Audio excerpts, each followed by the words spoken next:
नमस्कार, मैं डॉक्टर मंजू भार्गवी सिंफो में आप सभी का हार्दिक स्वागत करती हूँ। आज मैं आप लोगों को परीक्षा की तैयारी हेतु पाठ्यक्रम परिचय, प्रश्न पत्रिका का प्रारूप एवं उत्तर लिखने की योजना के बारे में बताने जा रही हूँ। सारे विवरण आपको डिस्क्रिप्शन में मिल जाएंगे। Fourth semester BA, BFA, BSW, B music, BVA, BA honours और सभी बीए कोर्सेस के एसईपी सिलेबस ऐसा है। उपन्यास निर्मला है, उपन्यासकार मुंशी प्रेमचंद जी है।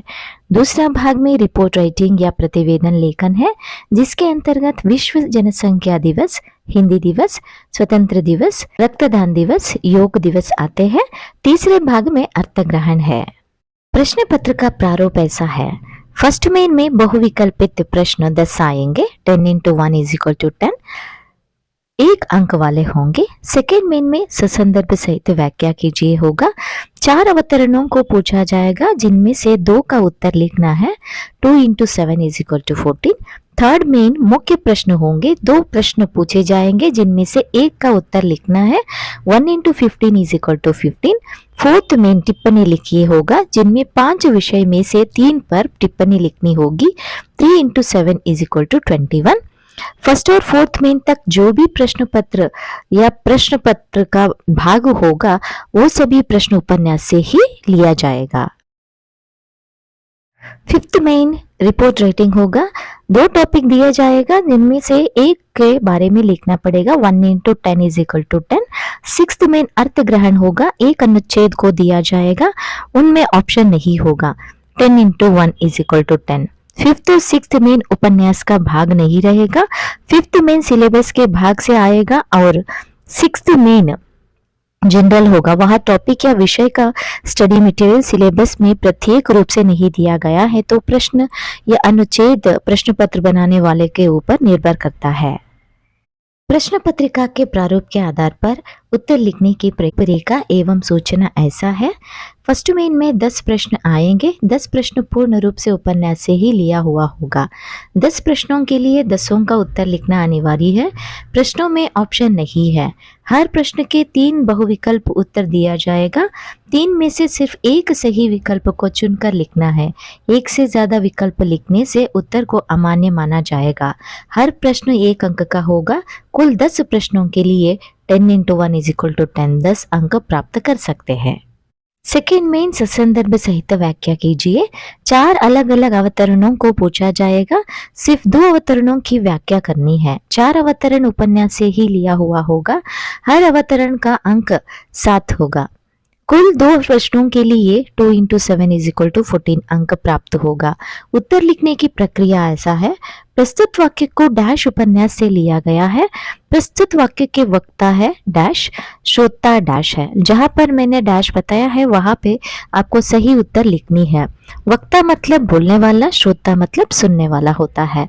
नेक्स्ट फ्रेश लाइन से आपको संदर्भ साइड हेडिंग लिखकर अंडरलाइन करनी है और व्याख्या को व्यक्त किया हुआ पूरा संदर्भ का विवरण लिखनी है। नेक्स्ट पैराग्राफ में विशेषता साइड हेडिंग लिखकर 5 पॉइंट्स को लिखनी है। पूर्ण रूप से उत्तर 1 to 1.5 पेज काफी है। सभी साइड हेडिंग्स और इंपॉर्टेंट डायलॉग्स का अंडरलाइन करना, इन्वर्टेड कामा डालना अनिवार्य है। इसके साथ आपके उत्तर पत्रिका आकर्षण के साथ साथ उत्तर हाईलाइट भी होने के कारण अच्छे अंक प्राप्त हो सकते हैं। थर्ड मेन में मुख्य प्रश्न पूछे जाएंगे। 2 प्रश्न पूछा जाएगा। सिर्फ 1 प्रश्न का उत्तर लिखना अनिवार्य है। प्रश्न उपन्यास से ही आएगा। प्रश्न का अंक 15 होगा। 1 into 15 = 15। उत्तर लिखने की प्रक्रिया ऐसी है। फर्स्ट साइड हेडिंग भूमिका या प्रस्तावना 5 to 6 लाइन्स उपन्यास के बारे में। सेकेंड साइड हेडिंग लेखक परिचय 10 लाइन्स लेखक के बारे में। थर्ड साइड हेडिंग पात्र परिचय उपन्यास के पात्रों का नाम के साथ परिचय लिखनी है। फोर्थ साइड हेडिंग कथा वस्तु उपन्यास की पूर्ण कथा 1.5 पेज में लिखनी है।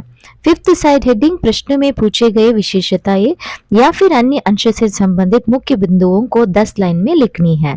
सिक्स्थ साइड हेडिंग उपसंहार है। 5 to 6 लाइन काफी है, जिसमें उपन्यास या प्रश्न से पूछे गए अंशों से प्राप्त परिणाम को लिख सकते हैं। हर साइड हेडिंग और मुख्य अंशों को पेंसिल से अंडरलाइन करना है, जिससे उत्तर पत्रिका आकर्षक के साथ आपका लिखा हुआ उत्तर हाईलाइट होगा, जिससे अच्छे अंक प्राप्त हो सकते हैं। फोर्थ में टिप्पणी लिखिए। 5 प्रश्न या विषय दिया जाएगा जिनमें से 3 का उत्तर लिखनी है। उत्तर प्रत्यक्ष हो सकता है, साइड हेडिंग्स की आवश्यकता नहीं है। 1 पेज उत्तर काफी है। प्रश्न उपन्यास से ही आएगा। 3 इंटू 7 इज इक्वल टू 21 अंक होगा। अगर इंपॉर्टेंट लाइन है तो उसे पेंसिल से अंडरलाइन करनी है, जिससे उत्तर पत्रिका आकर्षक के साथ आपका लिखा हुआ उत्तर हाईलाइट होगा। उससे अच्छे अंक प्राप्त हो सकते हैं। फिफ्थ मेन रिपोर्ट राइटिंग या प्रतिवेदन लेखन है, जहां प्रश्न उपन्यास से नहीं बल्कि सिलेबस में दिया हुआ विषय से चुनकर दिया जाएगा। 2 विषय दिया जाएगा जिनमें से आपको एक विषय पर उत्तर लिखना है। उत्तर 2 पेज काफी है। साइड हेडिंग ऐसे हो सकते हैं। प्रस्तावना 5 to 6 लाइन्स, दिवस की तिथि उसके बारे में, के बाद इतिहास 10 लाइन्स, महत्व 10 लाइन्स, उपसंहार 10 लाइन्स। एक विषय का अंक 10 होगा। 1 इंटू 10 इज इक्वल टू 10। सभी साइड हेडिंग्स और इम्पोर्टेंट बिंदुओं को अंडरलाइन करना अनिवार्य है, जिससे आपका उत्तर पत्रिका आकर्षक के साथ साथ उत्तर हाईलाइट होने के साथ आपको अच्छे अंक प्राप्त हो सकते हैं। सिक्स्थ मेन अर्थग्रहण है। एक अनुच्छेद को दिया जाएगा और 1 अंक वाले प्रश्नों को पूछा जाएगा। यह अनुच्छेद उपन्यास से नहीं दिया जाएगा। आपके पाठ्यक्रम में भी कोई उदाहरण नहीं दिए हुए कारण से प्रश्न या अनुच्छेद जनरल आ सकता है। आपके कोर्स से संबंधित कृपया आपके अध्यापक या प्राध्यापक जो भी बताएंगे उसके उदाहरण का अनुच्छेद का अभ्यास करें। एक ही अनुच्छेद है, ऑप्शन नहीं होगा। 10 इंटू 1 इज इक्वल टू 10 अंक प्राप्त हो सकता है। पूछे जाने वाले प्रश्नों का उत्तर प्रत्यक्ष से लिख सकते हैं। भगवान से प्रार्थना करती हूँ कि आप लोगों को परीक्षा में अच्छे अंक आए। माँ सरस्वती का आशीर्वाद आप पर सदा बना रहे। अगर यह वीडियो आपको लाभदायक लगे तो कृपया सब्सक्राइब करके शेयर करना ना भूलें। धन्यवाद।